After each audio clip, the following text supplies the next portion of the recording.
ఈరోజు 8:30 సమయంలో వినుకొండ టౌన్లో జిలానీ అనే వ్యక్తి తనకి రషీద్ అనే వ్యక్తికి ఉన్నటువంటి వ్యక్తిగత కక్షల వల్ల రషీద్ అనే వ్యక్తిని నరికి చంపడం జరిగింది. ఇటువంటి చర్యలు ఏమైనా కూడా ఎక్కడైనా ఏదైనా రిపీట్ అయితే చట్టపరంగా చాలా కఠినమైనటువంటి చర్యలు తీసుకోవడం జరుగుతుంది.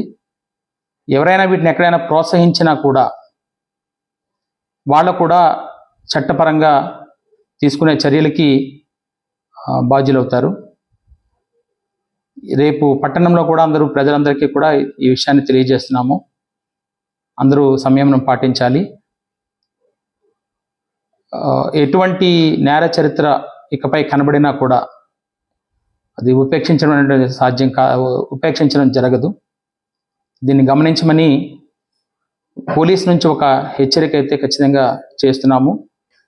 దీన్ని ఖచ్చితంగా గమనించాల్సిన అవసరం కూడా అందరికీ ఉందని కూడా తెలియజేస్తున్నాం. 144 సెక్షన్ కూడా అది అమల్లోకి తీసుకుంటున్నాం. అక్కడ ఎవరు ఎటువంటి శాంతి భద్రతల విఘాతం కలిగించినా కూడా కఠినమైనటువంటి చర్యలు తీసుకుంటాం.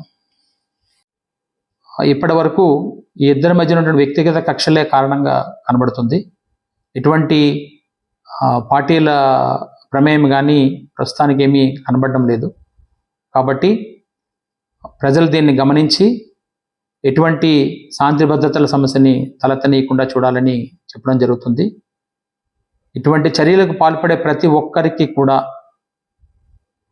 కఠినమైనటువంటి హెచ్చరికలు అయితే చేయడం జరుగుతుంది. పోలీస్ నుంచి కఠినమైన చర్యలు కూడా తీసుకుంటామని చెప్పి ఖచ్చితంగా చెప్పడం అయితే జరుగుతుంది. ఇప్పటి నుంచి ఇక్కడ 144 సెక్షన్ని అమల్లో పెడుతున్నాము. 144 సెక్షన్ కూడా ఇక్కడ అమల్లో ఉంది అని కూడా తెలియజేస్తున్నాము.